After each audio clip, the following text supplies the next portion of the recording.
ஒருத்தன் சம்பாதிக்கிறதுனுடைய முதல் நோக்கம், நீ ஆபீஸ்ல வேலை செய், சொந்தமா கடை வச்சிரு, என்னமா நீ மேனேஜர் ஆயிரு அல்லது கூலியாள் ஆயிரு. முதல் நோக்கம் சம்பாதிப்பதற்கு உங்கள் குழந்தைகளுக்கு நீங்கள் சொல்லிக் கொடுங்கள். அடித்து சொல்லுகிறேன், கோடி ரூபாய் இல்லாவிட்டாலும் கூட ஒரு கோடீஸ்வரன் என்ன வாழ்க்கை வாழ்றான்னு அல்ல அந்த பிள்ளைக்கு தருவான். எழுதி வச்சுக்கோங்க. பெருமானார் சொல்லுகிறார்கள், நான் சம்பாதிக்கிறது கூலி வேலையாக இருந்தாலும் யாரெல்லாம் யார்கிட்டையும் கையேந்த கூடாது, உன்கிட்ட மட்டும்தான். அதுக்கு தான் இந்த சம்பாத்தியம் அப்படின்னு சொல்லணும். எப்படி சொல்லணும்? என் மரணம் வரை நான் பெற்ற பிள்ளையிடத்தில் கூட எனக்கு இது வேணும் கேட்க கூடாது, நீ தந்தா போதும்.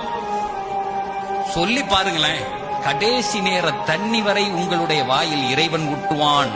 நல்லா ஒண்ணு புரிஞ்சுக்குங்க, நீங்க வச்சிருக்க காசுகளும் படிப்பையும் கொண்டு இந்த உலகத்துல வாழ முடியாது. அல்லாஹ் நாடணும். கோடி ரூபாய் இருக்கவன் கூட ஏதாவது ஒரு நோயில இழுத்து பட்டு செத்து போறான். அந்த பணம் பயன்படவே பயன்படாது, அந்த அறிவு பயன்படவே பயன்படாது.